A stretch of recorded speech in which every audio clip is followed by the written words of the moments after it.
We all reach a point when we feel like the pain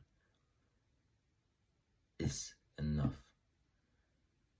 When the pain starts to hit, you question yourself if it's worth it to keep going, or you shall stop. Today I will cover what to do when that pain hits and your mind starts throwing shit at you and starts avoiding pain. And I'm going to talk about pain a lot today. And when I'm talking about pain, it's not the pain you get from a broken leg or a knife to the leg. It's mental pain. Take this for example. When you're at almost the end of your gym session, your mind starts telling you shit to quit because it feels so much pain. When I am doing some heavy squats, for example, and if I'm doing very many sets of squats, my mind will maybe tell me that I've written them down here. I will hurt myself. Is it even worth it to be doing squats and be out here grinding? You will get sick training this hard. And after this session, you will get sick as you always do. And this session won't matter.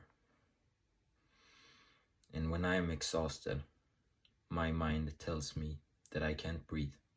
And that's because of a past experience I had when I was a kid, where I got a panic attack and I felt like I couldn't breathe.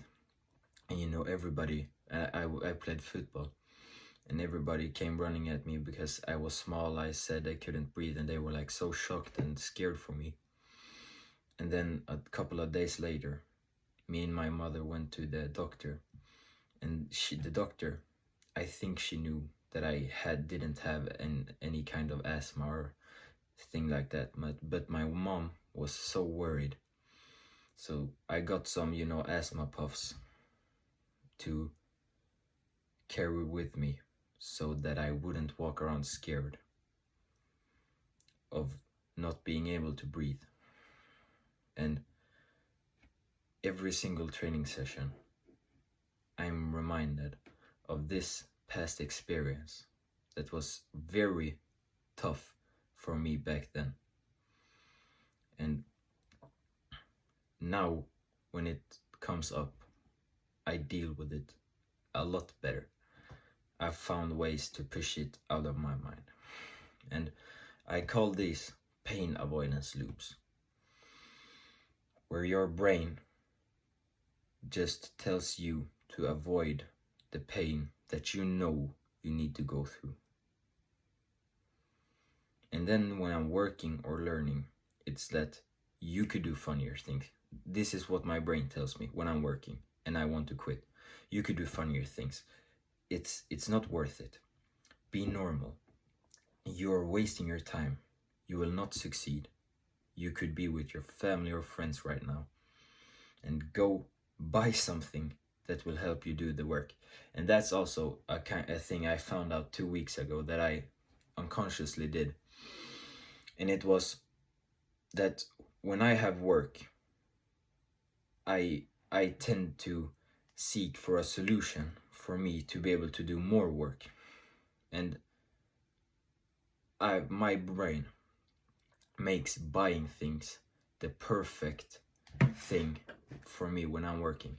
It's like it gives me a perfect view of what I need to do the work.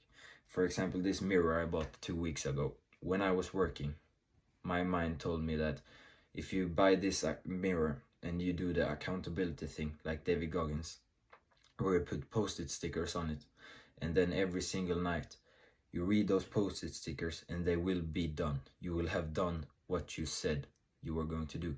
And all of it made perfect sense when I was working, and it felt like the perfect solution to do more work, which is a goal of mine. But in reality, what should have been the thing I did was to keep on working and be locked in. And this, now that I know it's a pain avoidance loop, I will not fall for it again. And I hope that throughout the time that you know this now, you will either make mental notes, take mental notes, or write it down so that you can catch your pain avoidance loops. And how you deal with them, how you push through, or how I push through. It's either through recognizing that it's not objective and that what my brain tells me right now in this moment is just to do the easy thing. And I won't die from pushing through. It's just that my brain wants to do what's less mentally taxing. And that's just the history of mankind. Like in the Stone Ages, you needed to save your mental energy to be able to hunt and get food. And that's where these kind of instincts come from. But now we lived in a much more developed society where we don't need to save that energy to hunt. And we can do mentally taxing things whenever we want to. So either I recognize that it's not real and my brain just wants to throw me off, or I use the cookie jar. And this is David Goggins' method, and I've read his book recently. I recommend it, it's very good. But the cookie jar is basically an invisible jar filled with past experiences that were very tough and that you overcame and pushed through. For me, some of these are progressive overload. When I'm weight training or running, I always do one more than I did last time. And I remind myself of that every time I train, just to keep on pushing and to remember what a fucking badass I am. And you are too.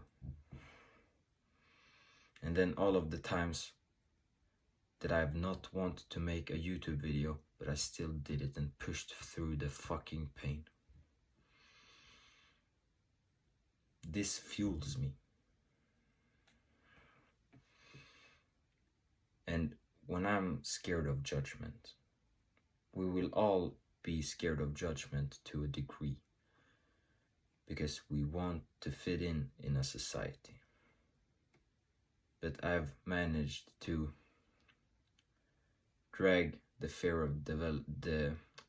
of judgment down. And one of the things of past experience is when I made my YouTube channel public. And this is an experience that I can just look back at when times get really tough and just know that I've done it before and I can do it again. So when you are exceptionally tired and your brain tells you to quit next time, think about it. If it's really like your need to quit, or if it's just a thing your brain throws at you to avoid pain. Thank you.